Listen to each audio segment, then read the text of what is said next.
Mini episode 1718 of the FDH Lounge is brought to you by Sportsology, delivering unconventional columns and webcasts about sports, TV, music, movies, and more. Follow them on the web at sportsology.com. The FDH Lounge. You'll want to schedule your life around it. A long time ago, on a gloomy, wet Cleveland spring night, two men stand alone amidst the late-night drizzle. Their voices echo across the vacant station parking lot as they debate the merits of the great American radio show that have been missing for far too long. On that night, an idea was born. That idea became the FDH Lounge.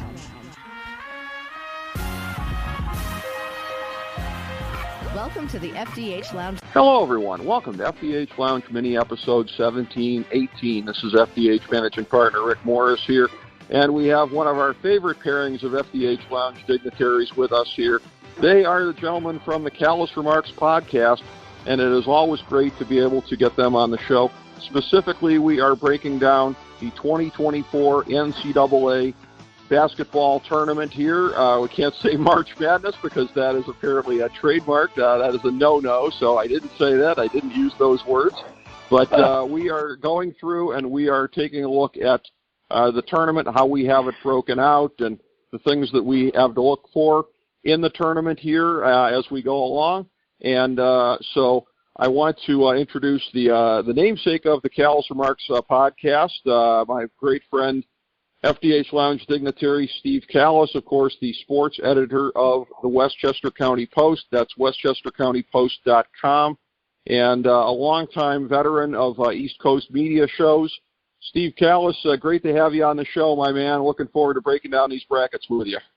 Great to be with you as always, Rick, and obviously always a pleasure with my partner in crime, Joe Staszak, so I'm looking forward to it. Absolutely. As you set the ball on the tee for me here, that could only be Philly media legend Joe Staszak, a veteran of TV and radio in the Philly area and the co-host of the Kallas Remarks podcast, my great friend and the great FDH Lounge dignitary, Joe Staszak. Joe, thank you so much for being here today, my man. Hey, guys, always a pleasure. And disclaimer alert, take the opposite of what I tell you. It's tournament time. We know what happens. Usually by after lunch on Thursday, I'm like, checking baseball odds and, who starts for the Phillies tomorrow. Yeah, I'm usually done by then. But, I think I was in the last time my bracket even sniffed the Final Four. I think Kenny Anderson played for Georgia Tech, and that was the year that Bobby Hurley hit that shot against UNLV, and some chick from accounting won in the Spectrum pool. But anyway, how you guys doing? Very good, my man. Thank you. And you know what? I can't let a Kenny Anderson from Georgia Tech reference go by without telling one of my favorite reaction stories from TV. So at some point, this was around the turn of the millennium, and I think Dick Vitale was being asked, who are the greatest college basketball players you've seen or greatest athletes you've seen. I think it was just phrased that way. It was open-ended. It didn't mention basketball, but you knew that's who he was going to be talking about. Oh, Kenny Anderson from back in the day.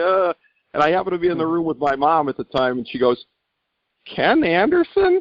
The quarterback from the Bengals? For the Bengals. I'm like, no, Mom, there was another one. And he was a lot faster, and he played a different position in a different sport. Well, he's a quarterback too, I guess, right? But yeah, yeah, that old face mask, the OJ face mask. Yep. Yes. Always got to shout out Mama Morris whenever that story comes up. But you were being characteristically modest as always, Joe. It is never an upset when I go to put myself over. Right? It's always chalk when I put myself over. So I will do that, and I will mention I had UConn to win it all a year ago when they were a 4 seed, albeit they were a very fashionable 4 seed. I'll give you that. Right. I mean, there were a lot of other hipsters out there like myself that were on UConn a year ago, and a year later, they are the consensus pick, it seems like, in the tournament, although I'm also seeing a lot of brackets where people, some of the alleged media experts, are picking Purdue to go all the way. So we shall see. The last time somebody dumped in the first round to a 16 seed, that was Virginia. They came back and won it all the next year. So yes, that's the history. Yeah, that's the history that might be on their side. the best player from that team, Ty Jerome, has basically been a paperweight for my Cleveland Cavaliers this year on the sidelines. Is that right? Yeah. He was the one who double dribbled. Didn't you call that, Steve, when he double dribbled in the final few seconds? Yes. Yeah. And Texas Tech, I think that was. Unbelievable. That's right. That was a great run.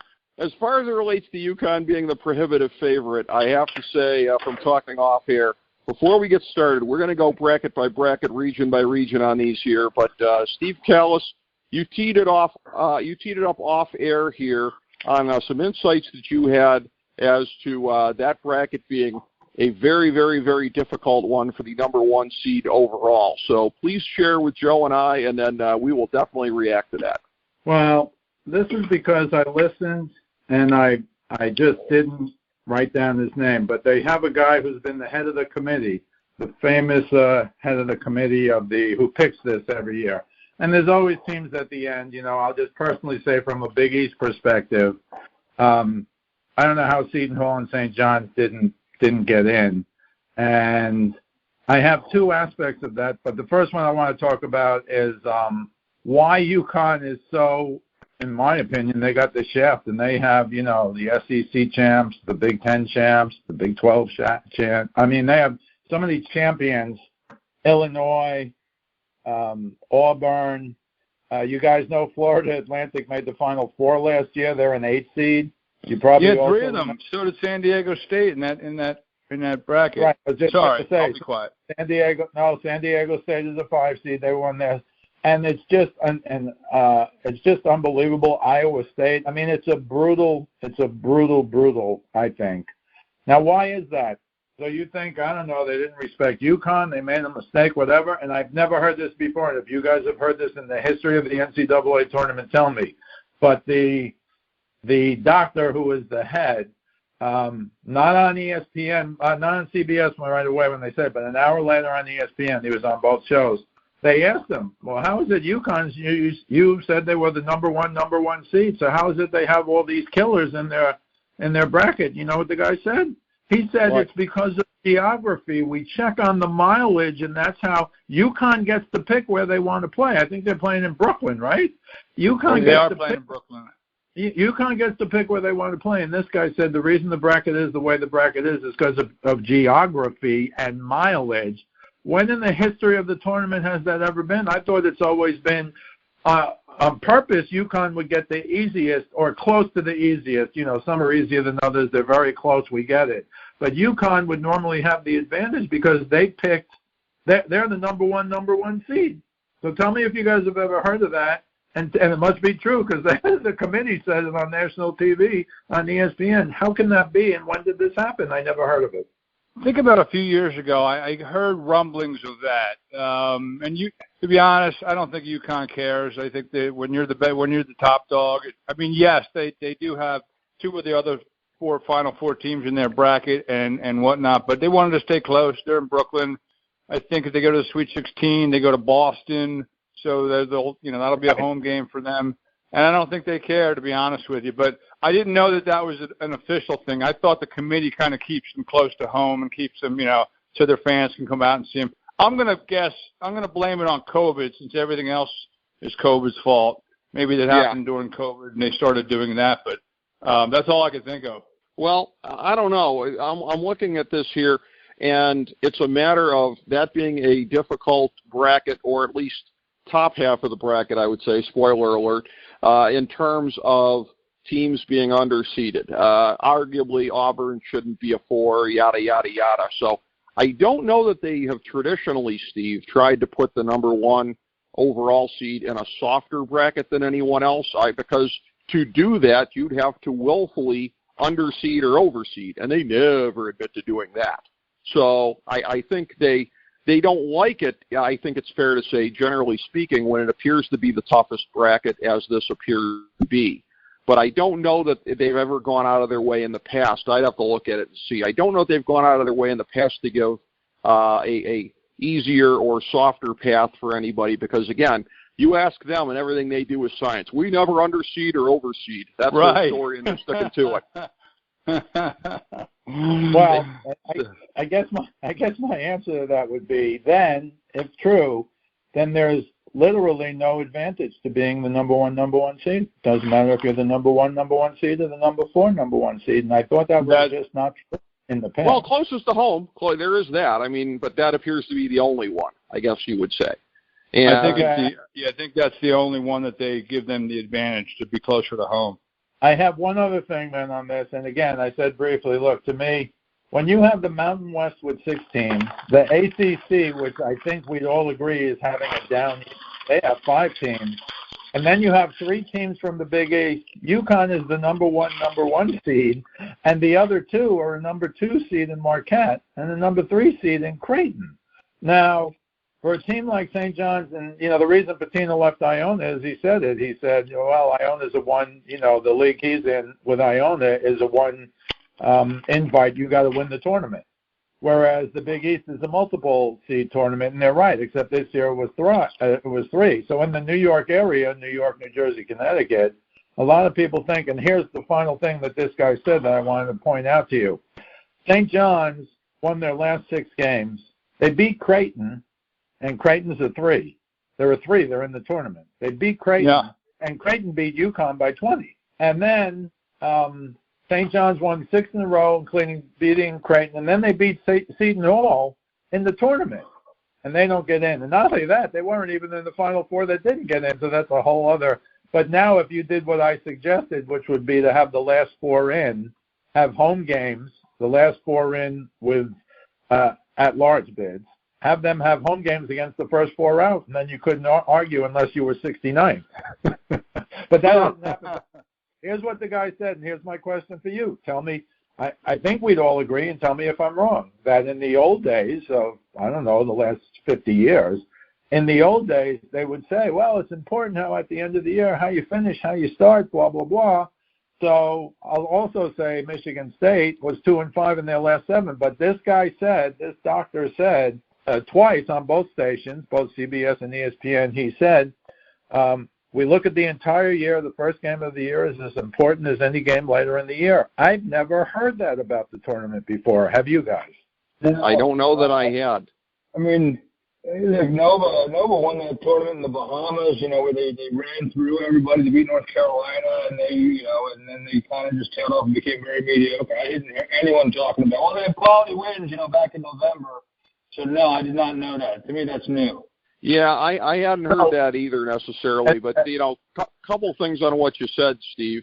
Number one, I mean, I'm sure this is all one big coincidence, but all of the whinging that I've heard about St. John's and everyone else, all the New York area teams, every person that I've heard say that or that I've read that has written that has been at least within a dead rat's throw of the island of Manhattan. I'm sure that's a great coincidence that the rest of the country isn't picking up on this.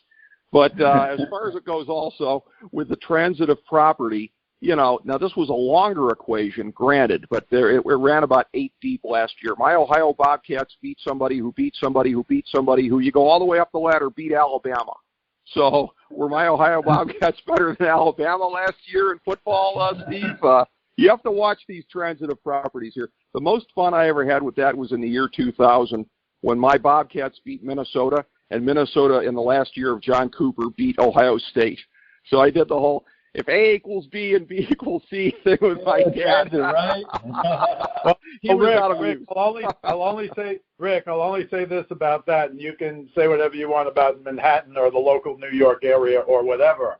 But the reality of it all is St. John's has been non-existent for the last, I don't know how many years, 10, 15, 20. They've been terrible. Since Carnesecca left. They've been Nobody even thinks about them. And here's a newsflash. Nobody really thinks about them in New York either. But now when Rick Pitino shows up, which we can talk about, A, he's a great coach, B, he's probably half a sleazeball given his history, losing an NCAA tournament, having it vacated, and whatever personal stuff he had with that weird trial that he was involved in. Yeah. So it's been meaningless, and he all but guaranteed. He did not guarantee, but he all but guaranteed. Yeah, things are different now. I'm at St. John's, blah, blah, blah. Got a lot of grief for leaving Iona because he said that was going to be his last stop, but whatever. And as for Seton Hall, you got to go back to the mid-'80s, as you guys know, for St. John's to be St. John's. And that's when they had the 3 teams in the Final Four, and they had Chris Mullen and all those guys. Seton Hall, you got to go back to what? Wasn't it like 1989? I think they made the Final Four. So these teams have been Andrew Gage and Carlissimo. On the national level. They just weren't even on the radar. But again, they were barely on the radar around here. So what you probably say is true, Rick. But in terms of getting into a tournament, especially when you lit it up at the end like St. John's did, and won a game in the tournament. And, oh, by the way, you'll tell me, I guess, based on your analysis, this means nothing. They played Connecticut very tough for 30 minutes in the final. In the set. So I don't doubt what you're saying is true, but that's because they've kind of fallen off a cliff. Everybody knew about St. John's in the 80s and Villanova. Sure. And, of course, Patrick Ewing in Georgetown. That's when it was the glory years. They had 3 in the Final Four.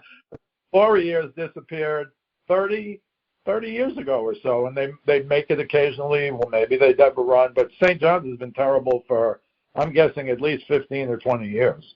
Yeah. Well, they've picked a good time to be picking up right now because, again, NIL, when your campus can't be that far away from Madison Avenue, I mean, theoretically here, and now that it's legal to pay players. And, of course, that was never happening before, right, guys? As I mimic the elbowing motion here, which nobody can see as I'm talking to you guys. But, there are advantages to being a New York team, to be sure. But UConn, let's talk about what their path is. Let's start with the East bracket here. And I'll give you my notes on the bracket and then turn to each of you guys here. In that bracket, I kind of teased this out before. I see a decent amount of chalk at the top of the bracket. Bottom of the bracket, I'm going out on a big limb, which I'm sure will get sawed off pronto. But I'm looking for some upsets here in the bottom half of the bracket. In the round of 32, I got some monsters here. I got number 6 BYU over number 3 Illinois. Number 10 Drake, who I have getting past Washington State in what could be a barn burner. I got them getting past number 2 Iowa State. I think the game's being called a little bit differently in the NCAA tournament than they are in the Big 12. I think may not redound to Iowa State's benefit.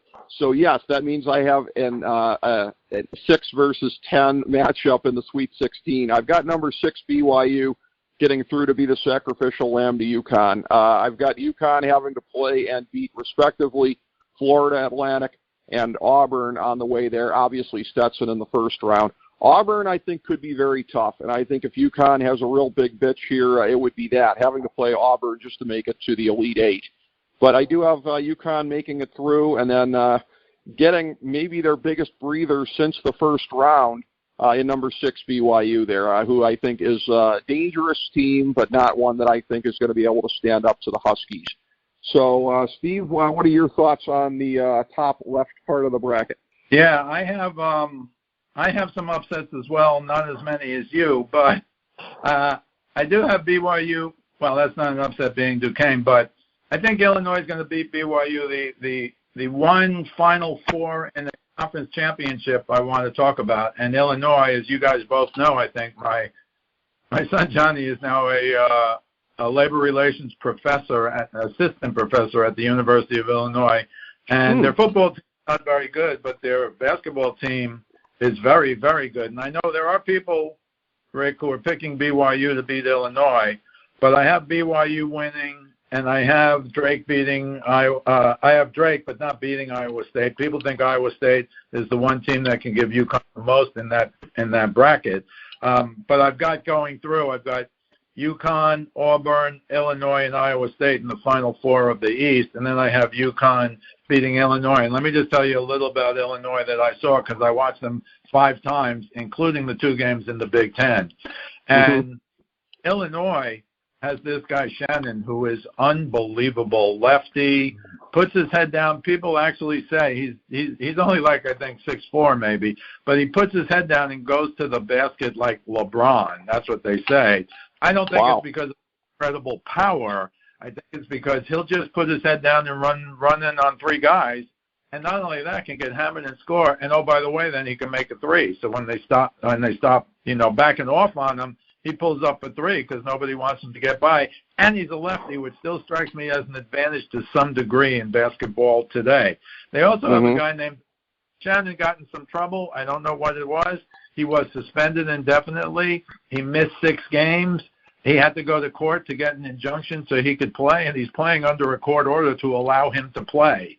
And I don't know what the alleged crime is, but he missed 6 games, and this guy, Damask, who is like a powerful 6'6", 6'7", backs everybody down, including the opposing center. He became the star of the team. Now, when Shannon came back, he's the star of the team, but then Damask is like an unbelievable number 2, and they have a big man who can play, a transfer, I forget his name, but I think they have a very good team. And the only other thing I said, I don't often believe what guys say on the air, but I kind of do have respect for Jay Billis and his knowledge of college ball, and he said he thought the one team out of that bracket, not named UConn, who could make the Final Four was Illinois. Having said that, watching them 5 times, they were down by 10 in all 3 games in the Big Ten. So that might be a weakness. And it's the old if you don't shoot it well type team. So we'll see what happens. But I've got Illinois losing to UConn and, of course, UConn in the Final Four. Okay. Well, Joe, my bracket in the East was fairly outlandish. Steve's not so much. Where do you come down? Yeah, I don't usually go game by game. It's like when the NFL season rolls around and the schedule comes out in like July. I don't usually do that. I usually take the team as a body of work. What are they going to do? It's tough to repeat. It just is. Florida's the last team to do it. Back when Billy Donovan was the coach there in 2006, 2007. The last undefeated team when Illinois went to a title game against Carolina in 2005 with Deron Williams as their starter. They lost to North Carolina. UNLV was undefeated, going back-to-back against Duke. When that year I talked about, they lost. Nova had 3 years with one in between Jalen Brunson and Archie Diacono. It's just really tough to repeat, although this team's very good. When they got to the tournament last year, they started blowing out folks. They averaged, I think their wins were by 17 points, but I don't think they're going to get there. I don't think they're going to get to the Final Four either. I know St. John's actually played them tough both games. They lost by 4 and they lost by 5. Lost to Nova by 1, although Jermaine Moore hit a 3-point half court to cover the spread, but they lost the game by, it wasn't as close as a 1-point game, but, lost to Kansas a while back, lost to Creighton by 20, like you mentioned, Steve. They're playing and they're peaking at the right time. I like the way they're playing. I like Dan Hurley. They lost Jordan Hawkins last year after he's playing for the Pelicans now. And Adamo Sanogo, he's playing professional ball somewhere. But they still have a very, very talented bunch. I like the way they're coached. But I like what Steve said about Terrence Shannon Jr. I like teams like that. Like, if you remember, Shabazz Napier, speaking of UConn, he never did anything after LeBron insisted that the Heat draft him. But, in college, he took that team to a championship, kind of came out of nowhere. I like Terrence Shannon. I like the way he's been playing. I think they come out of the East. And it is a tough East. You got FAU, who was there last year, San Diego State. I know they have Jaden Leday still, but I like the way Illinois is playing, and I'm going to take them to come out of the East over UConn. Wow, big balls there. Okay, respect. That is. Hey, Rick, if I could just say, so when Johnny Kallas hears this, he'll be taking Joe Staszak's call, but he won't be taking mine. Yeah. Well, that's right. He's the Illinois guy. That's right. He's going to be mad at a lot of people because not a lot of people would make that pick. But, hey, not a lot of people would be picking Drake in the second round here in BYU, so I can kind of sympathize a little bit. Moving down to the West, I don't have nearly as much in the way of upsets. This is a pretty chalky bracket as I see it.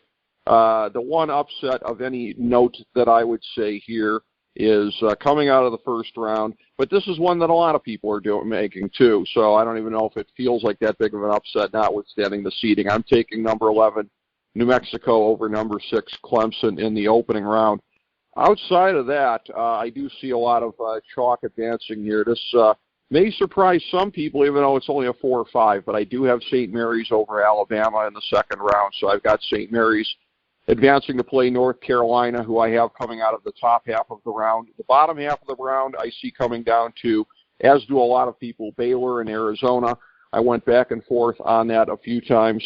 Ultimately went with Baylor, and I will take Baylor to beat North Carolina. I knew that whoever I had in that game I would probably take over the Tar Heels, So I'm going with the number 3 seeded Baylor Bears in the West bracket. By the way, for anybody that wants to see it, right there at the top of the main page on fantasydrafthealth.com, just check out our 2024 FDH NCAA hoop bracket. You can click on that there, and hopefully it will profit you to do so. It probably would have last year. One can only hope for this year. But on that bracket, you will see that I do have Baylor coming out of the West region. Steve Kallas, how do you see the West shaping up?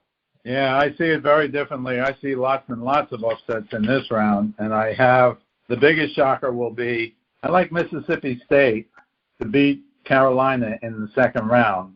Ooh. And that's because I just want to tell you again a little bit about them. They have a guy named Josh Hubbard who's great. They got a big man, Tolu Smith, who's great. They defend threes. They're the 6th best team in the country at defending threes. And they're awesome rebounders. I just don't think Carolina, I just don't think the ACC is good this year. I just don't. So I picked Mississippi State to not only beat Carolina, but eventually lose in the Elite Eight to Arizona. And I also have Grand Canyon not only beating Alabama, but I have them I just have them winning their first game against Alabama and winning their first game, against St. Mary's. I have them upsetting St. Mary's. You hear a lot of incredible things about Grand Canyon, and they lost like 3 games the whole year. I know they're playing in the lower bracket, but I have them beating St. Mary's and Alabama and then to lose. So I have a Mississippi State Grand Canyon game. Sweet 16, wow. Okay. Wow. And I also have, but I'm picking New Mexico, but they're favored, Rick. They're like 2.5-point favorites over Clemson. Okay. And Clemson, by the way, is another weak ACC team, but that's just me. I'm biased. And I also have Nevada. Nevada's also the favorite over Dayton, so I just picked them, frankly, because they're the favorite. You can only know so much about these teams. And even though Arizona has not had a lot of, I'm going to throw Purdue out of the Final Four because of their horrific performance in the tournament. But Arizona has had also pretty bad. I think they're a little better this year, so I got Arizona beating Mississippi State, which, if that pool is in any money games, if that even happens, then that'll be like unbelievable. Well, a couple of thoughts there. That 7 Dayton versus 10 Nevada game, on paper, should be one of the very best first-round games. That one is epic. I went back and forth a million times before going with Dayton, but, if it's Nevada, there are people that will tell you that either one of those teams is a threat to beat Arizona in the second round. While I don't have it happening, I've got Arizona over Dayton. I could see that being the case. The equivalent in this bracket to the game that will either make or break your bracket versus mine, Steve, in the above bracket in the East here between me and Joe, that potential BYU-Illinois game looms large. If I'm right about BYU going to the Elite Eight, then Joe is probably done. But if he's right, well, I won't suffer as much, but I'll take a couple of L's for BYU, I guess. In this one here, see, I've got Mississippi State getting upset by Sparty. So you got them going that far, and I got them losing to Sparty. So that's the 8-9 game in the West is going to be a make-or-break game of my bracket versus yours as far as who. Now, again, I got Sparty going out to North Carolina in the next round here, but still. So, Joe, how do you see it going? It's sort of the inverse here of where I was the wild guy in the East and Steve not so much. Steve's the wild guy in the West, me not so much. How do you see it? Well, I got to tell you guys, I like stories this year. And as much as St. Mary's always makes some noise, you can ask Jay Wright about Omar Samhan from 2010. A team that comes out of nowhere once in a while and steals a game in a tournament, knocks a big time favorite out. I like Alabama. I like Nate Oates and that squad. But you know what? I love the story that Rick Pitino's son, the Lobos, win the Mountain West and knock his father out. But St. John's probably gets in if New Mexico doesn't do that. They beat Air Force, BYU, San Diego State, who was in the Final Four last year, and Colorado State. And here's what I really like about them, though. I like seniors in the tournament. I like juniors and seniors, not underclassmen. Not that they can't win it, but I like guys who've been around a while, especially with an extra COVID year. But Jamal Mashburn, I can't believe how old I am. It's his son who's now leading that team in scoring, along with Jalen House and under Richard Pitino. I remember I I watched Jamal. Gosh, that was 30 years ago in the Christian Leitner game. I saw him play in Philly, and now his son's doing it. Both seniors, Jalen House and I think Jamal Mashburn Jr. are going to take New Mexico, the Lobos, to come out of the West. Woo! Oh my goodness. Okay. All right. Love me some Mountain West teams. That's do you see them having to go through Baylor and Arizona? Oh yeah, I know Baylor. You know, they won the whole thing a couple of years ago. Arizona, to me, I see Luke Olson choking every time I think of Arizona. Sure. So I don't have them doing a whole lot. Except they had Samuel Miles back in the day when he beat Kentucky that one year. But that was their only year. I think Arizona's kind of a fugazi every time I know they're new kids and it's a different era, but I'm going with an 11 seed. I think one of the low seeds is going to get in. Okay. Well, look, I mean, it's happened a couple times in these tournaments. By the way, you talked about stories there. You set me up for telling a great one, and we've alluded to this here with Rick Pitino already. And again, that guy being a dirtbag with the stuff that came out, I really looked down on him a lot the last couple of years. And then the whole scandal, part of the whole thing was the most distasteful angle of that was paying that young woman to board his kid. Well, I love the notion that the kid that lived took him out of the tournament. That is How about that, amazing. right? Isn't that a great Richard story? Pitino. Rick. You miscalculated that one. You didn't abort him, and he took you out of the tournament. I love it. That is what you call cosmic justice, guys, if I may editorialize on a moral subject here for a second. That'll warm the cockles of a lifer like me 10 times out of 10, guys. No question about it. All right. Love it, man. Love it.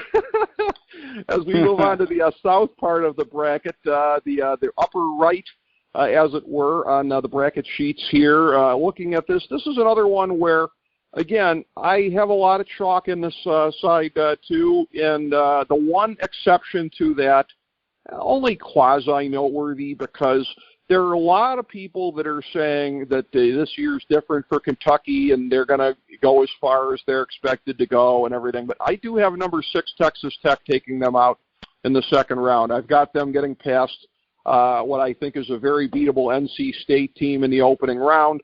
I will sort of co-sign what Steve said before about this year's ACC. Texas Tech rolls in, takes out Kentucky in the second round, but I see them going down to Marquette. This is a pretty chalky bracket as I have it here. I do have number 5 Wisconsin over number 4 Duke in the top half of the bracket, but at the end of the day, 1 Houston versus 2 Marquette, and I do have Houston moving on to the Final Four. So, again, pretty boring, pretty missionary as opposed to a lot of the other brackets out there. Steve Kallas, what does yours look like? Well, I'm all in on Kentucky. Okay. Because I think you know what it is with Kentucky. They'll score 90. The question is, will the other team score 91? And there's a possibility they will. Having said that, if they play as well as they can play and they can defend, it seems like when they want to, it seems like this to me. But and I've seen them play a few times. I'm not big on Houston. I am no Kelvin Sampson fan. Never was, never will be. But he's got a real good athletic team. But I have them getting beat in the second round by Texas A&M, because I think Texas A&M, I think they're the team. Tell me if you guys know this stat, or if I'm mixing it up with another team. I think Texas A&M is the team that has the best offensive rebounding in the country. They get, listen to this, they get 40%. Yeah, I have this right. The number 1 offensive rebound in the country, Texas A&M, they get 40% of their missed shots, they get the rebounds. That's incredible. Number 1 in the country. And they have 2 great guards. This, again, I've seen them play twice. They have this Wade Taylor the fourth, who's incredible, and this Tyrese Radford. They're one of the best. I won't say the best, but they're one of the best backcourts in the country. And I think Houston, after losing by 30 in their conference championship, not by 5, not by 20, but by 30. Now, maybe they waved the white flag. I didn't see all of that game. I just saw the highlights. But I have them beating a 16, but then I have Texas A&M beating Nebraska. And, oh, by the way, Nebraska is very good. Yes, I have Nebraska winning that game, actually. Yeah, well, we'll see, because I thought Nebraska was very good. And again, a Big Ten team who I watched a couple of times.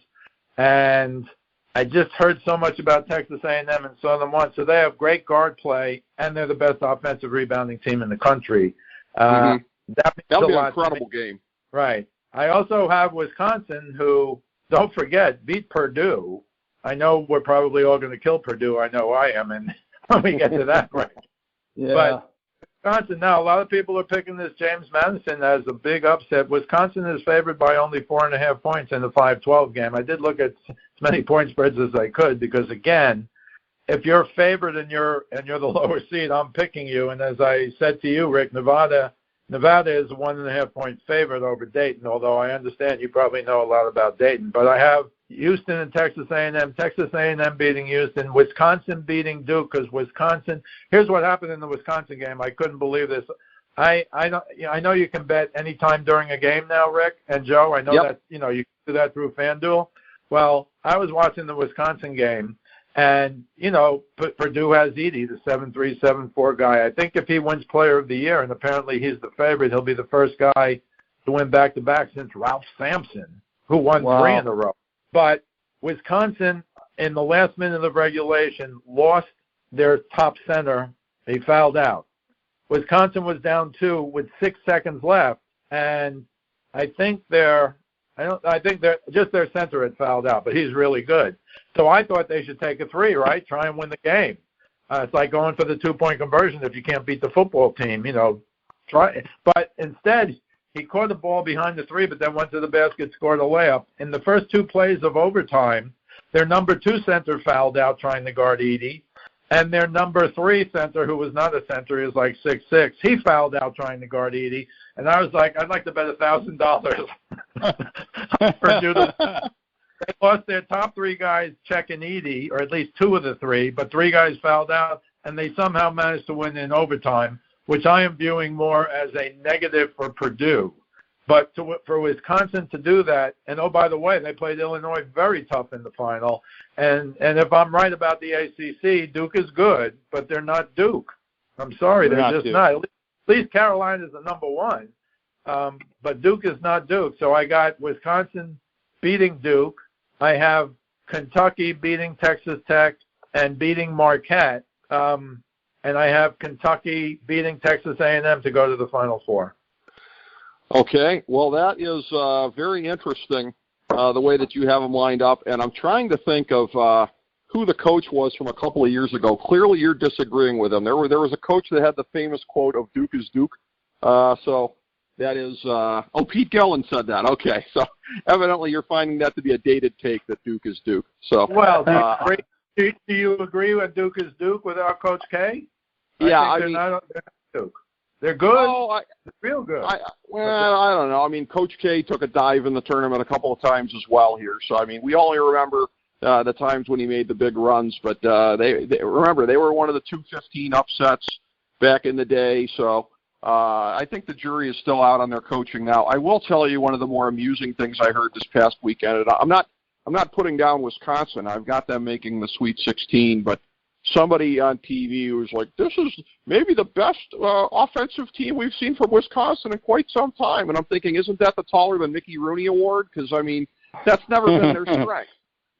Come on. Like, the best. What does that even mean? This is the best Wisconsin offensive team. Like, I think I can tell you what it means, because for years and years and years, they were incredibly good defensively and incredibly not good offensively. They still got their share of wins.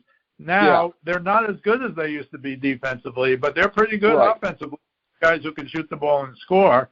So I think it really has changed, but I know what you're saying. But I think you almost have to be a Wisconsin fan. Again, I watched the finals of the Big Ten, and I was very impressed with all 4 teams, and maybe least impressed with Purdue. Although they're a number 1 seed, they won the regular season, blah, blah, blah, and they got the best player in the country, arguably, blah, blah, blah. Well, that would be an incredible segue to me crapping on Purdue, but alas, we have to put a thumbtack in that here for a second here, because we must get the insights here from Joe on this part of the bracket here. So, Joe, how do you see it shaking out? You got a tough act to follow with New Mexico, number 11, making it out in the West. Can this one possibly be as crazy? I like Marquette.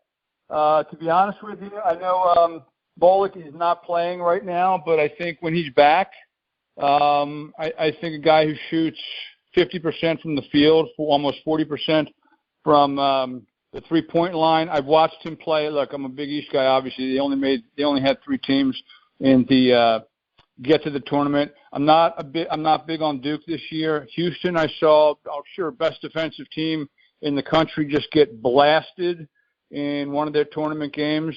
But I will tell you this: above Marquette, I like NC State, and I know that you're going to laugh at me because, well, NC State, they were not a good team heading into the tournament, but they rolled folks.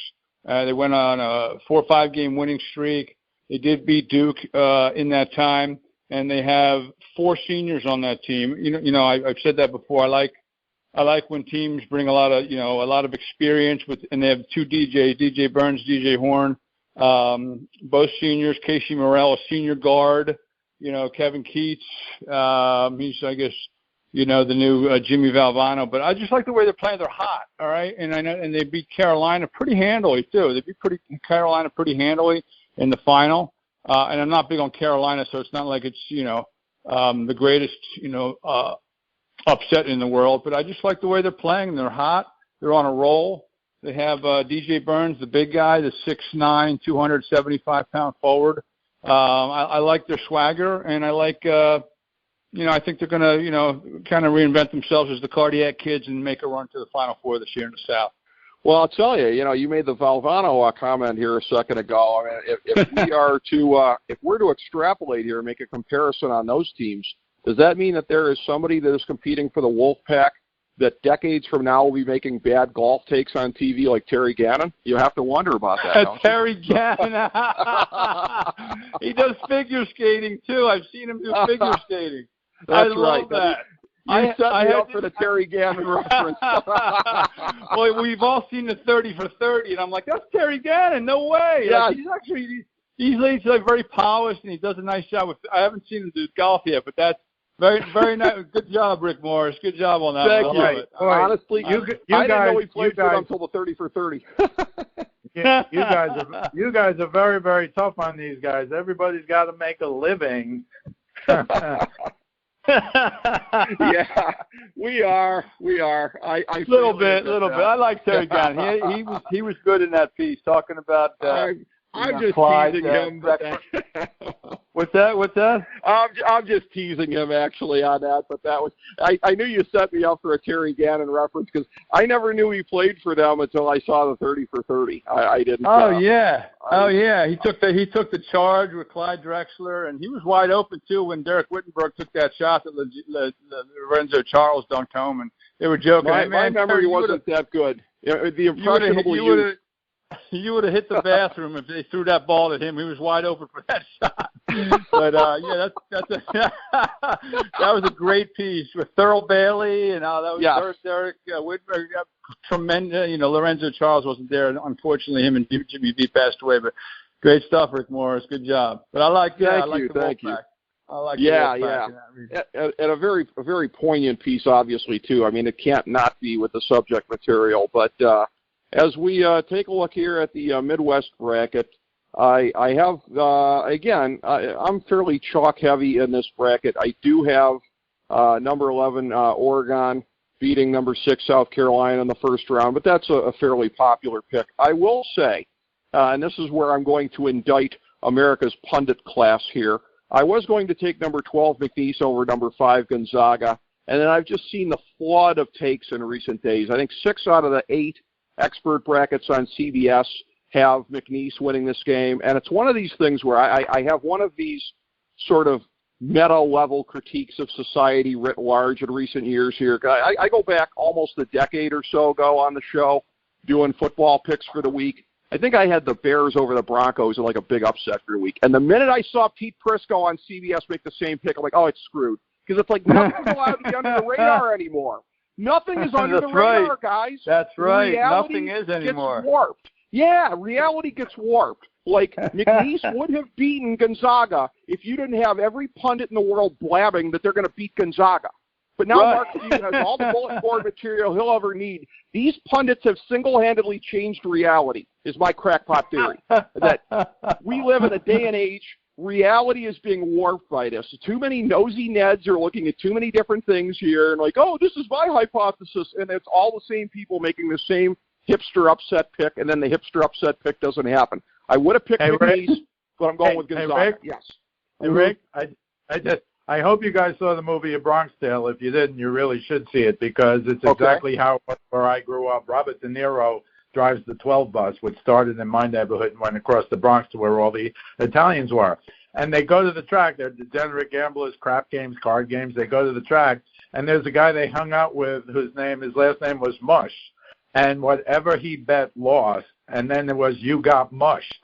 Not you not you got mossed, you got mushed. So there's a scene in the movie where all the gangsters are there, and they all bet the same horse, and he's got like 4 lengths around the racetrack, and they hit the top of the stretch, and he's still winning by 4. And Mush comes down yelling, go 4, go 4, go number 4, and they all bet 4 horse. And Chaz Palminteri rips up his tickets before the race is over, and of course the 4 gets beat at the wire because Mush bet him. He got mushed.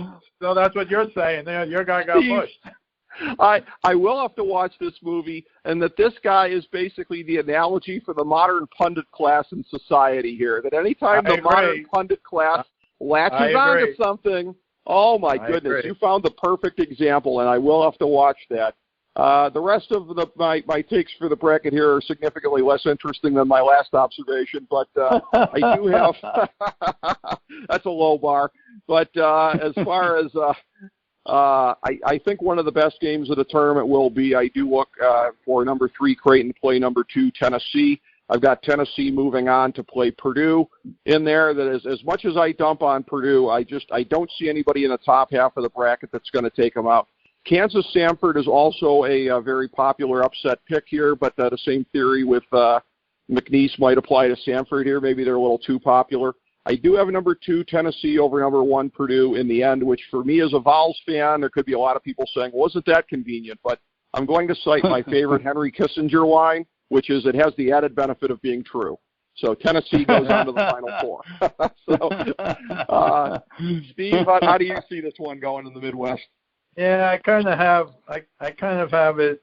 I'm like you. I got Tennessee getting through. I couldn't find now Purdue. So what do you say? You say Virginia got beat by a 1, and then they won the championship the next year. A lot of people actually saying, well, Virginia did it. Why can't Purdue do it? And I don't think Purdue could do it because 3 years ago they lost to a 13.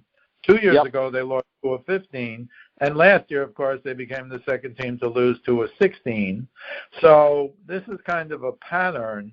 And their coach, Painter, reminds me of Gene Cady. I mean, they never did any good in the tournament. But I couldn't, like you, Rick, I couldn't find anybody. Some people think the winner of Utah State TCU can beat them.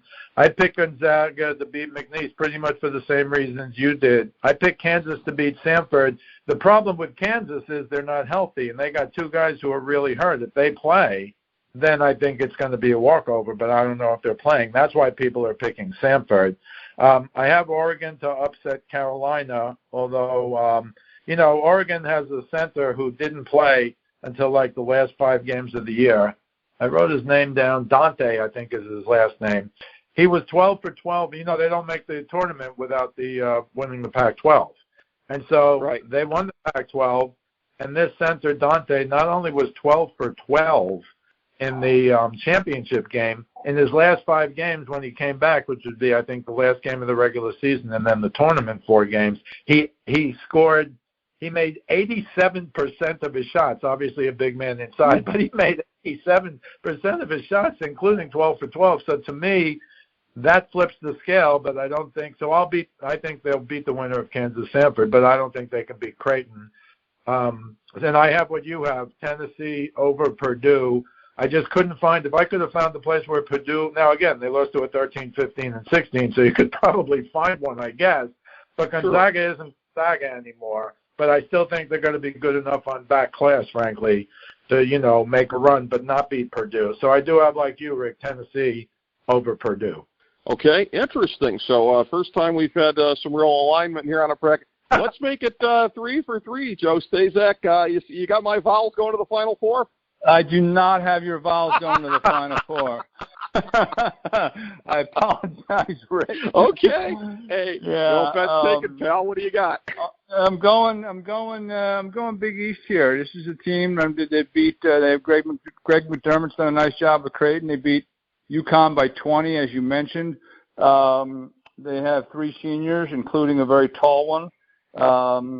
In the 7-footer, they have what's his name? I'm sorry.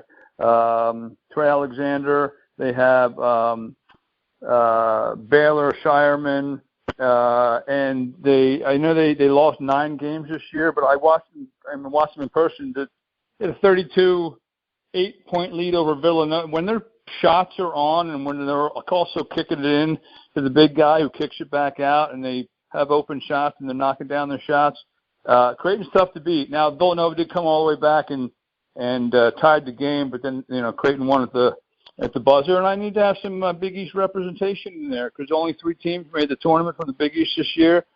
I did like Marquette, and of course I have UConn getting to the Final Four, and I'm going to go with Creighton as well. I like Creighton, and I like what Greg McDermott's done.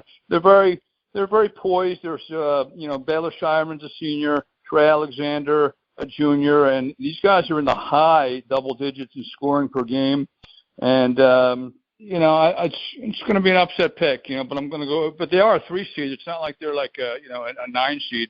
So I'm going to go with Creighton in the Midwest. So Joe, do you have 3 out of 4 in the Final Four? The 3 Big East teams? No, I have New Mexico in and in Illinois. one of them. I have New Mexico. Yeah, that's right. Illinois. That's right. Illinois. Yep, that's correct. Okay, Well, I thought you were having a 1980s flashback. That's all. No, I got Illinois taking out Carolina in the East. I got New Mexico in the West. I got Creighton in the Midwest, and I got NC State, the Wolfpack, in the South. I was going to say this is chalk compared to some of your other ones. This is chalk for you, Joe. Picking a 3. Tell me if you picked NC State because, in 2011, the only other team to do this was UConn with Kemba Walker in the Big East. They won, I think, 5 in a row and won the whole thing. And now Carolina, I think, is only the second team to win 5 in a row. And now they're in the tournament, obviously. I'm telling you. Joe, yes, sir. No, I was gonna say to Rick. So, Rick, if you look at NC State, now they won their tournament. They're in 11. But all the playing games with the 10s, they're all 10s. Boise State, Colorado, Virginia, and Colorado State are all 10s.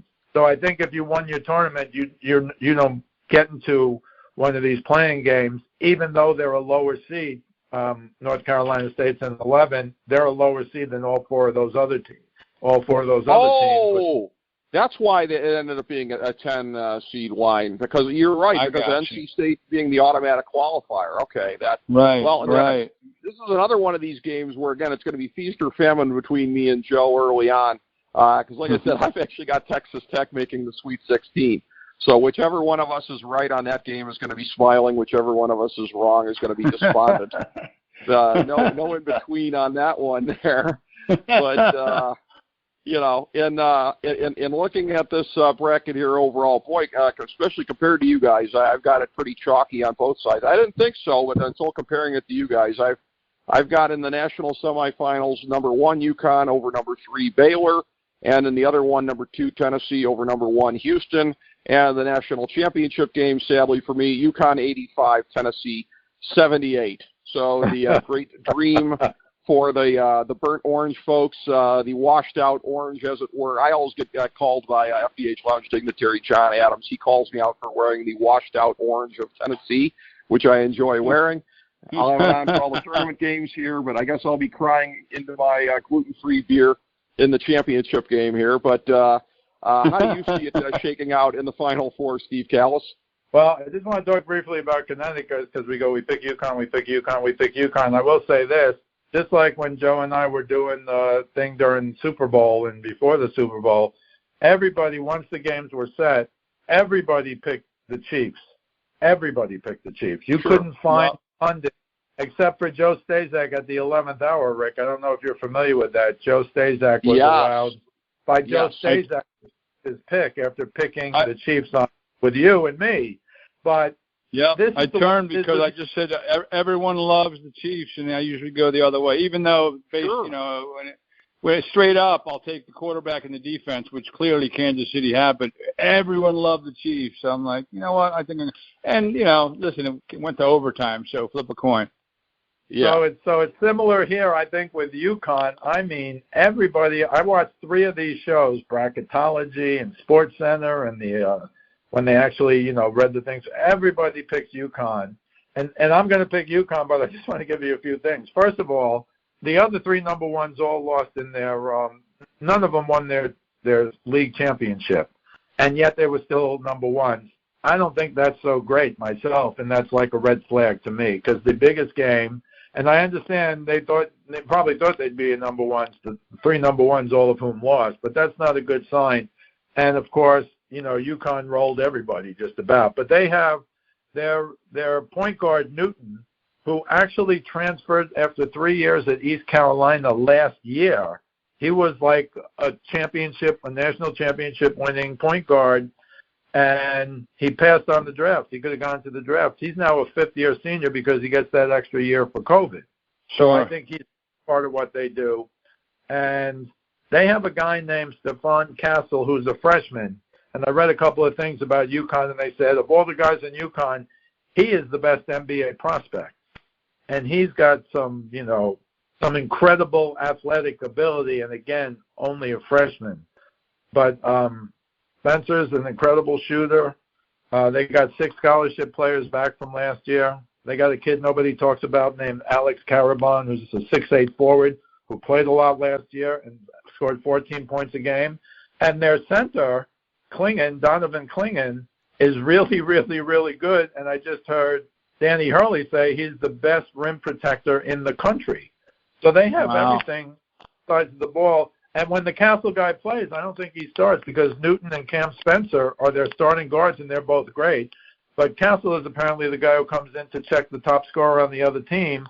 And even if he's a forward, but not a gigantic forward, he guards them anyway. So they have everything going for them, except, in my opinion, all the guys we talked about they have to beat. And again, if it's based on geography, and apparently it's based on geography, Florida Atlantic is close to Brooklyn, whatever. Whatever. It is what it is. But that's the reason.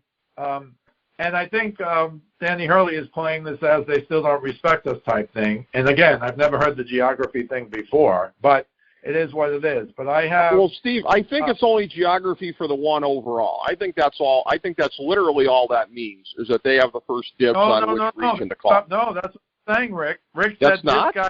Teams in their bracket, in UConn's bracket, after they pick Brooklyn, is based on geography.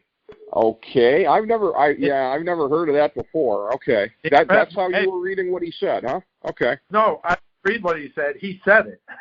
He said it's based on mileage and geography. I don't think Iowa is close to New York. I live in New York. I don't think Iowa is very close. And Iowa State's there. Illinois, I know, is 900 miles if you're driving because I drove it with Johnny. So I don't quite get all of that. Auburn, boy, last time I looked, Tommy Tuberville was the coach in Alabama. So I'm just not sure if he misspoke, but he said what I said he said, Rick. Maybe he misspoke, but I didn't misspoke because I couldn't believe it. Okay, he had to misspeak. He had to misspeak because they've never taken that into account historically. And this being the NCAA... The shortest distance between 2 points is a straight line. The NCAA screwed up. Or is I have UConn over Arizona, but it's hard now because I threw out all the number ones. Purdue, you know why, but part of the reason being because other than UConn, I threw out all the number ones because they didn't even win their league championship. And I have UConn beating Arizona, admitting that Arizona has their own problems in the tournament. I have Kentucky going to the Final Four. Admittedly, Calipari, as great as he is, he's won 1 championship. I don't think he can really keep these guys more than a year, maybe 2. When you think we'll do this another time, Rick, but we should do an NBA thing sometimes on the all-star, if not Hall of Fame team coming out of Kentucky of guys who averaged, 14 points a game or less for Calipari.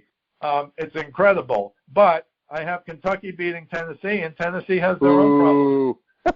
So it's not like I found a bunch of guys who were really wildly successful to make it to the Final Four, but I did not pick any of the other number ones other than UConn.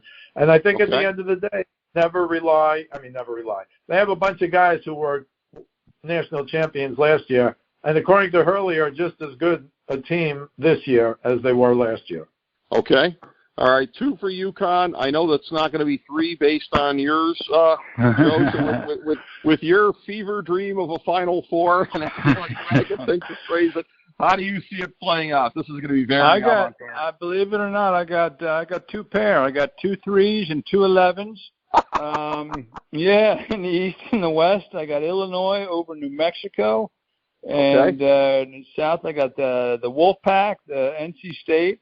Over Creighton, so it's going to be Illinois and NC State in the title game in Phoenix, and I like Illinois in the ghost of Darren Williams to come back and kind of make right for that undefeated season that went awry in the championship game back in 2005 or was it 2004? But I like them 74 to 68 over the Wolfpack. So Illinois and Terrence Shannon Jr., the national champions. Well, and I tell you, Steve made a crack before about you being stuck in the 80s, 2 teams that were famously in the championship game in the 80s.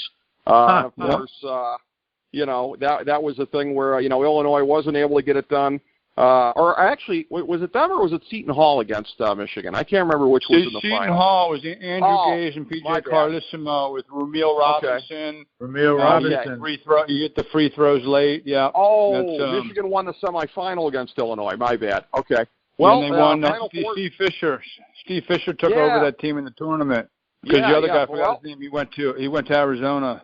He already took the job, and he said, "Well, in the '80s, anyways." Yeah, I mean, different ends of the '80s, '83 and '89, but still. Yep. So, well, exactly. that is of all the different combinations out there, Illinois and NC State is easily out of the billions of people making tournament brackets this year. We have on the show the guy with the most creative of them all. So. That is a point of pride for us.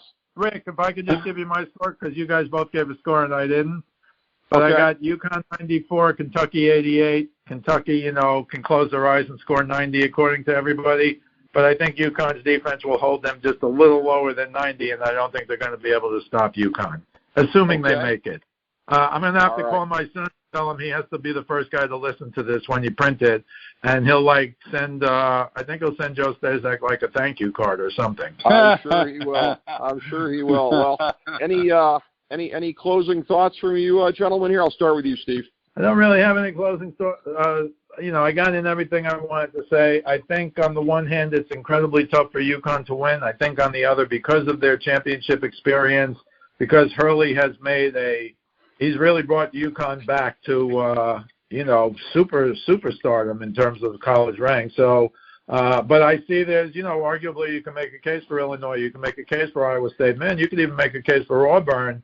So they've got some tough games ahead, but they are so good, and they're good on both ends of the floor. So that's really, I'm not as confident as Joe is in my other 3 picks because I essentially threw out the ones and then picked, Kentucky's the 3, Tennessee's the 2, Arizona's the 2.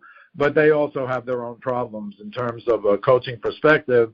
But Connecticut has a coach who's already, as apparently he has said, he's surpassed his father and his brother, Bobby Hurley, in one thing. He's won a national championship as a coach, and they haven't. Pretty impressive. Well, that is true.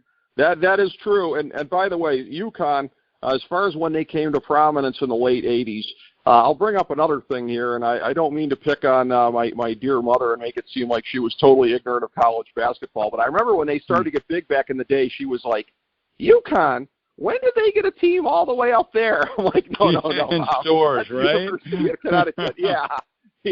And well south and well to the east of where she was thinking, yes. But Joe Staszak, any other thoughts on the tournament from you, my good sir? I think this is the year that COVID comes back to roost. A little bit more of a crapshoot because there's a lot of teams with what I told you I like. I like upperclassmen, so there's a lot of guys playing an extra year. You'll see teams with 7, 8 seniors. So, I mean, a little bit more of a free-for-all than, having a dominant team this year, because you see historically a lot of teams like that come up, guys start playing together, like the Villanova team in '85 when they had 3 seniors with a lot of experience, and the NC State as well. Guys that have been playing together for many years, they finally get it to click. And when you're playing with 22-year-olds, some 23-year-olds, I'll take them over 18 and 19-year-olds any day. So I think it'll be a little bit more of a crapshoot this year because of the COVID year, and we'll see. Going to have some fun though watching it. Oh, it is going to be a lot of fun, and always fun breaking it down with you fine gentlemen here. My great friends, FDH Lounge Dignitaries, and the co-hosts of the Kallas Remarks podcast, Steve Kallas and Joe Staszak. Thank you, gentlemen, both so very much, and thank you, everybody, for tuning in to FDH Lounge mini episode 1718.